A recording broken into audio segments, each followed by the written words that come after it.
आज ही ईडी की टीम ने हरियाणा और महाराष्ट्र में भी कई जगह रेड की, लेकिन हर जगह अफसरों को आराम से अपना काम करने दिया गया।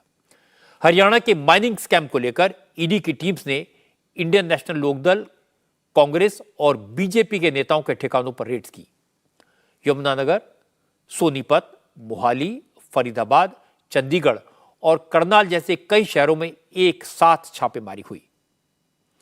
हरियाणा में आईएनएलडी के पूर्व विधायक दिलबाग सिंह के घर में रेड के दौरान 5 करोड़ कैश मिला, करीब 5 किलो सोने के बिस्किट, विदेशी हथियार, 300 राउंड कारतूस और महंगी विदेशी शराब की 100 से ज्यादा बोतलें बरामद हुई। दिलबाग सिंह के ठिकानों से सैकड़ों करोड़ की संपत्ति के दस्तावेज भी मिले। ईडी की कार्रवाई कोर्ट के आदेश पर हो रही, क्योंकि नेशनल ग्रीन ट्राइब्यूनल के बैन के बावजूद यमुनानगर जिले में इलीगल माइनिंग की जा रही थी। इसकी जांच के लिए आईएनएलडी के पूर्व विधायक दिलबाग सिंह के ठिकानों के अलावा कांग्रेस के विधायक सुरेंद्र पवार और उनके करीबी सुरेश त्यागी, कांग्रेस के ही पूर्व विधायक सुरेंद्र पाहवा और बीजेपी नेता मनोज वधवा के अलग अलग ठिकानों पर छापे मारे गए। ईडी के मुताबिक ये लोग फर्जी ई रवाना बनाने का सिंडिकेट चला रहे थे। ई रवाना एक ऑनलाइन सिस्टम है। माइनिंग के दौरान कटने वाले सारे बिल और पर्चियां ऑनलाइन जनरेट किए जाते हैं। इन्हें ई रवाना कहा जाता है। आरोप है कि पूर्व विधायक दिलबाग सिंह और दूसरे आरोपी फर्जी ई रवाना बनाकर इलीगल माइनिंग कर रहे थे और बड़े पैमाने पर कर रहे थे। आज ईडी ने महाराष्ट्र में भी कई जगह पर छापेमारी की। महाराष्ट्र के कोऑपरेटिव घोटाले के केस में बारामती, पुणे, पिंपरी और औरंगाबाद जिलों में कम से कम 6 जगहों पर ईडी ने रेड की। जिन जगहों पर छापेमारी हुई उनमें शरद पवार के ग्रैंडसन रोहित पवार की कंपनी बारामती एग्रो भी शामिल है। आरोप है कि महाराष्ट्र की घाटे में चल रही चीनी मिलों को खरीदने के लिए महाराष्ट्र कोऑपरेटिव बैंक के फंड डाइवर्ट किए गए। इस बैंक के बोर्ड ऑफ डायरेक्टर्स में शरद पवार के करीबी लोग थे। 2019 में बॉम्बे हाई कोर्ट ने महाराष्ट्र की कोऑपरेटिव सोसाइटीज में स्कैम की जांच के आदेश दिए थे। ये घोटाला लगभग 5,000 करोड़ का बताया जा रहा है।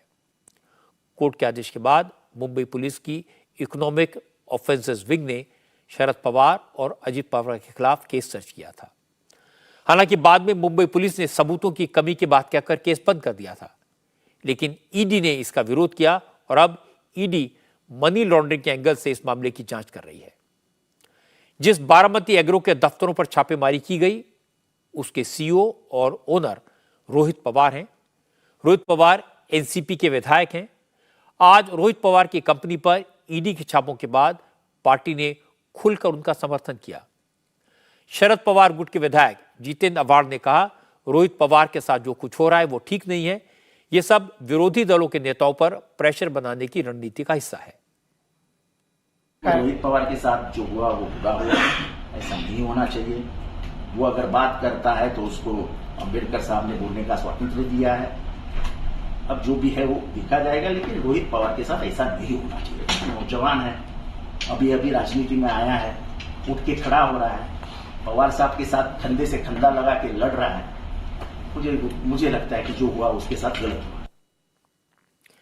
चाहे ममता हो, शरद पवार हो, केजरीवाल हो या तेजस्वी यादव हो, हेमंत सोरेन हो, राहुल गांधी हो या सोनिया, ये सारे के सारे लीडर या इनके करीबी या इनके रिश्तेदार ईडी और सीबीआई के निशाने पर हैं।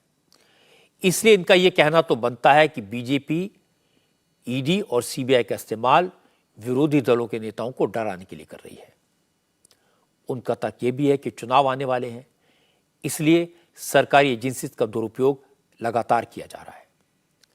मोटे तौर पर यह बातें सुनने में सही लगती हैं, कन्विंसिंग लगती हैं, पर इस बात का कोई जवाब नहीं है कि ये सारे मामले जब जब अदालतों में गए, ज्यादातर में एक्यूज्ड को बेल नहीं मिली। कई सारे केसेस में अदालतों ने आरोपों को सही पाया।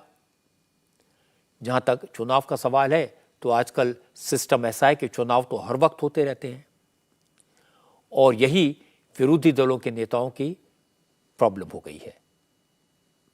लेकिन इतना कहना पड़ेगा कि ईडी और सीबीआई उन्हें एक साथ जोड़कर रखे हुए है, उनके लिए फेविकॉल का काम कर रही है।